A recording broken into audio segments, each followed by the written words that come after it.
कथा वैसे तो बहुत विशाल अथाह सागर है, जिसका पार पा लेना किसी के बस की बात नहीं है।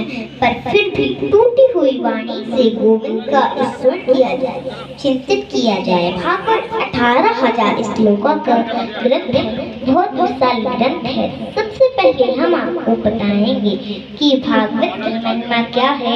श्री व्यास जी महाराज लिखते हैं, पुत्र दी तन्मय तया सर्वोभिनेदुषितं सर्वभूत हृदयं मुनिमानतोऽस्म्यम्। सुखदेव जी का जन्म हुआ और सुखदेव जी जन्म लेते ही सन्यासी हो गए। सुखदेव जी का जन्म हुआ और सुखदेव जी जन्म लेते ही सन्यासी हो गए सुखदेव जी की पावन चर्चा कहते हैं, दुनिया में सुखदेव जी ऐसे थे जिन्होंने काम को और क्रोध को जीता था और जन्म लेते ही संन्यास लिया था। ये सुखदेव जी कौन है? कहते हैं, राधा जी जब संसार में आए लीला करने के लिए तो उनके साथ एक तोता था। कौन था? तोता था। तोते ने कहा, माँ आप जा रही हो, हमें भी संग ले चलो। माँ आप जा रही हो, हमें भी संग ले चलो। राधा जी ने कहा, वहाँ बहुत कष्ट उठाने पड़ेंगे, तू सहन नहीं कर पाएगा। एक काम कर, जब मैं लीला करके आ जाऊंगी तो तुम जाना और लीलाओं के गुणगान करना। वही तोता आज अमरनाथ के जंगल में एक तोते के गर्भ से प्रकट हुआ। संयोग देखना, उसी समय माता पार्वती ने कहा, भोलेनाथ आज हमें कथा सुनने का मन कर रहा है, हमें कथा सुनाइए। शंकर जी बोले, नहीं, हम आपको कथा नहीं सुनाएंगे, क्योंकि पिछले जन्म में तुम कथा के चक्कर में मर गई थी।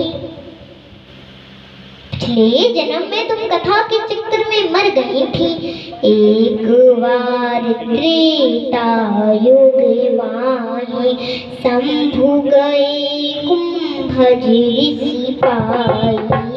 एक बार क्या हुआ था, शंकर जी माता सती को लेकर जा रहे थे, तब ये दक्ष की बेटी थी। तो सती को भगवान पर संदेह हो गया, ये कैसा भगवान है जो राम जी जब ढूंढ रहे थे। हे खगमृग हे मधुकर सैनी, तुम देखी सीता मृगनैनी। तब राम जी पूछ रहे हैं कि ये सीता हे मृगवृक्ष, तुम बताओ हमारी सीता को देखा? तो माता सती को संदेह हो गया, ये कैसा भगवान है? यदि भगवान होता तो इसे पता चल नहीं जाता कि मेरी पत्नी को रावण चुरा कर ले गया है। अब सती को संदेह हो गया। शंकर जी ने बहुत समझाया, ये लीला चल रही है, उनको पता सब है, वो लीला कर रहे हैं। सती जी बोली, नहीं, हम नहीं मानते। सती जी गई बड़ी होशियार बनकर, परीक्षा लेने चली गई, सीता का रूप बना लिया और राम के आगे खड़ी हो गई।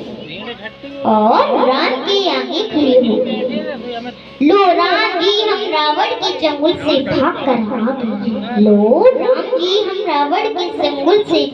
आ गए। राम जी ने कहा, माता जी जंगल में अकेली घूम रही हो, शंकर जी कहाँ हैं? और जैसे ही शंकर जी का नाम सुना, माता जी तो घबरा गई। माता जी की पसीना, प्रभु आप सब जानते हैं? हाँ हम सब जानते हैं, फिर ये सब नाटक क्यों? बोले हमें लीला करनी है। अच्छा, प्रश्न ये खड़ा हुआ, प्रभु मैं तो सीता के रूप में आई थी, आपने हमें कैसे पहचाना? सती ने पूछा। राम जी ने कहा, माँ प्लास्टिक सर्जरी करके रूप को बदला जा सकता है, स्वरूप को बदला जा सकता है पर स्वभाव को नहीं बदला जा सकता। मेरी सीता वो सीता है जो राम के पीछे खड़ी होती है, आप आगे खड़ी हो,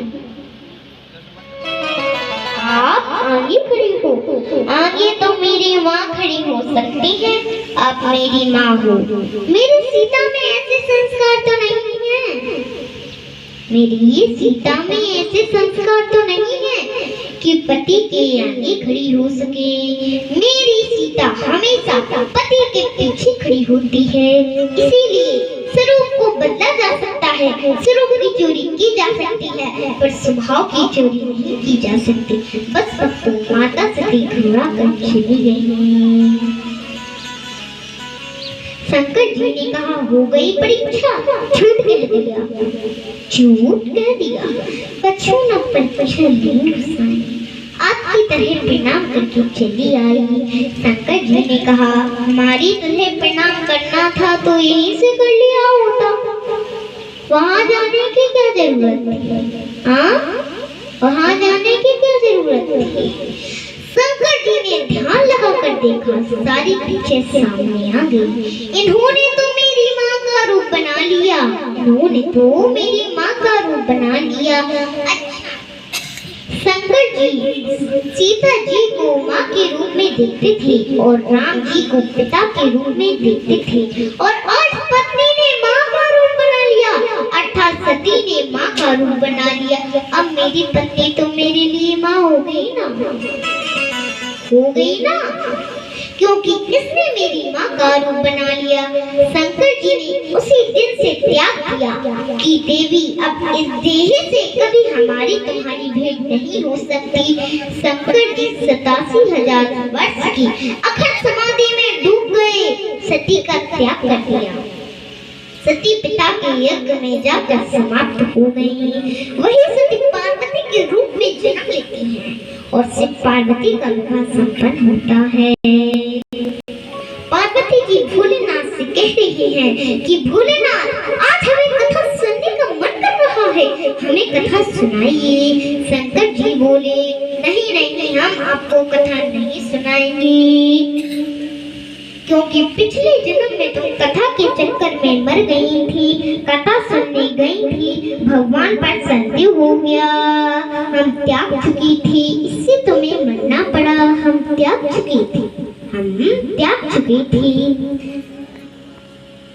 पार्वती जी ने हाथ जोड़कर कहा, प्रभु तब संदेह था, अब जिज्ञासा है, भगवान का चरित्र जानने की जिज्ञासा है, भगवान का चरित्र जानने की जिज्ञासा है।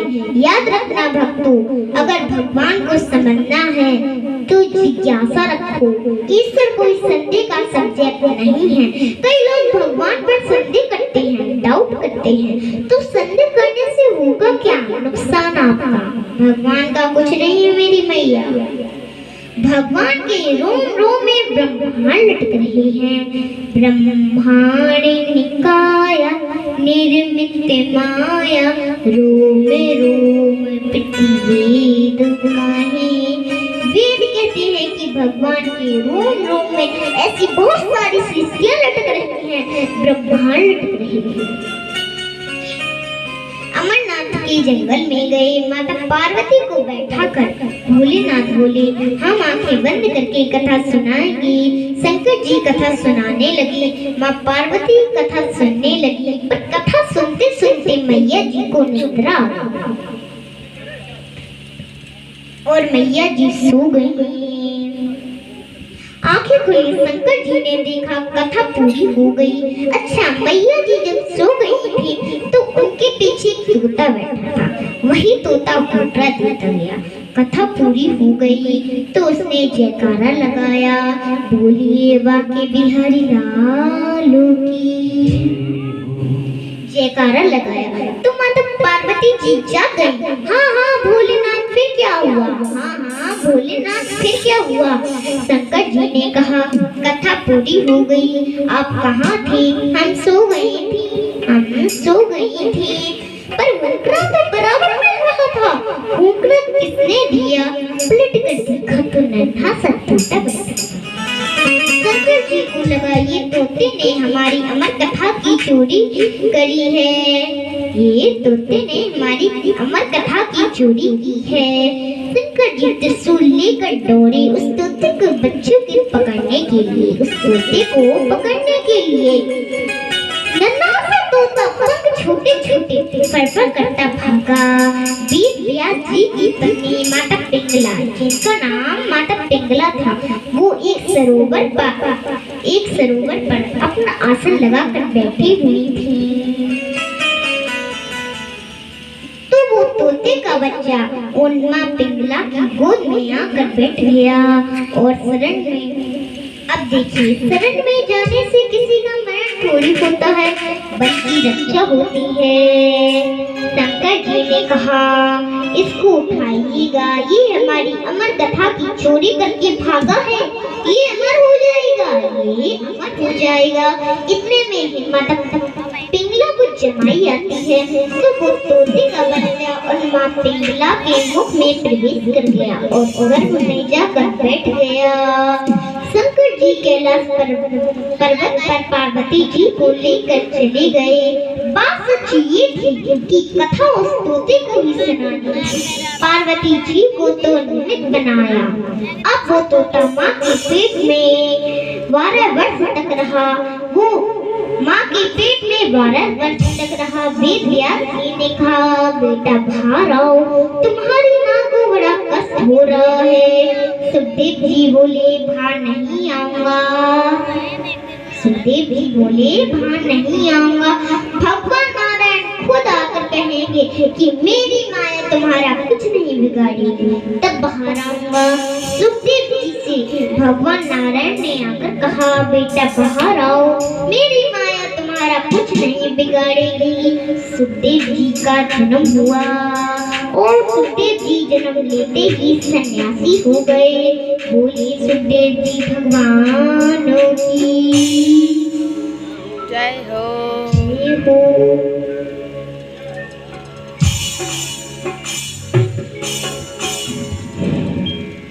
जन्म तुही दुख निरखो मैं, नराल पीट अंग, भाज चली सुखदेव जी, लगे व्यास मुनि संग।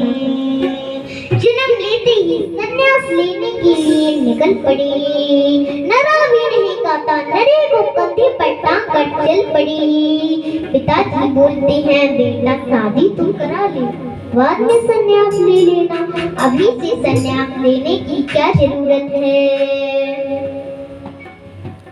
सुखदेव जी बोले, पिता जिन्होंने शादी की है उससे पूछो कि वो कब संन्यास ले रहे हैं।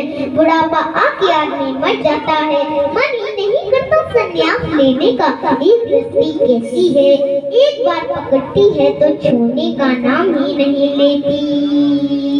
एक गृहस्थी कैसी। अभिमन्यु चक्रव्यूह में जाना जाते थे पर वापस आना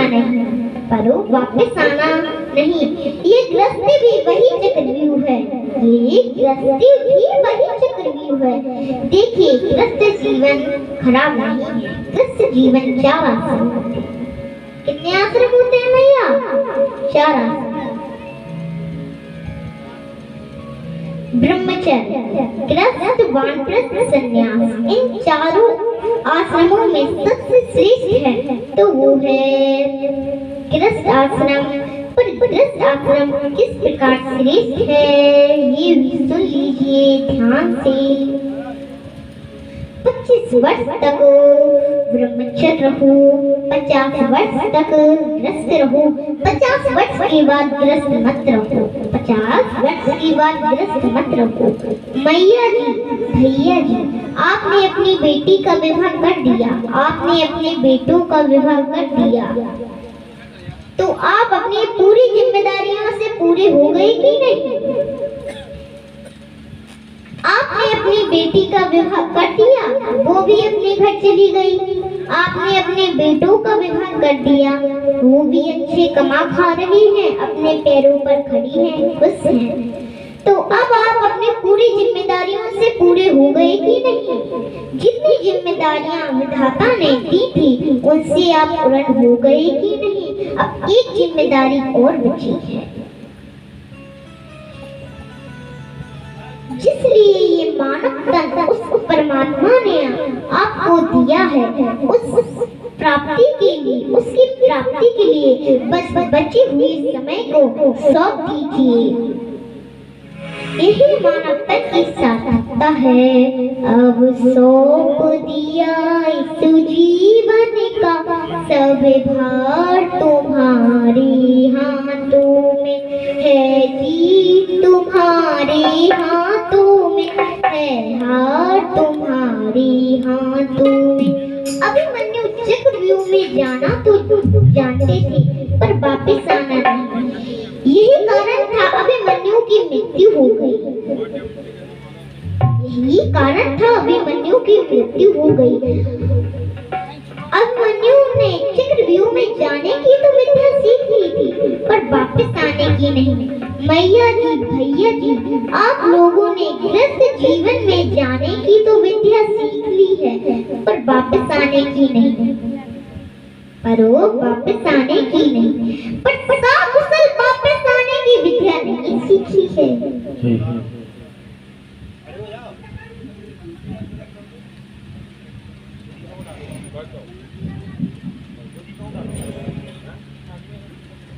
हर वो व्यक्ति अभिमन्यु है जो उलझा उलझा मर जाता है, सुलझने की कोशिश ही नहीं करता। हर वो व्यक्ति अभिमन्यु है, हर वो व्यक्ति अभिमन्यु है। ऐसे सुखदेव जी भगवान को प्रणाम करते हैं जो जन्म लेते ही सन्यासी हो गए। बोलिए सुखदेव जी भगवानों की।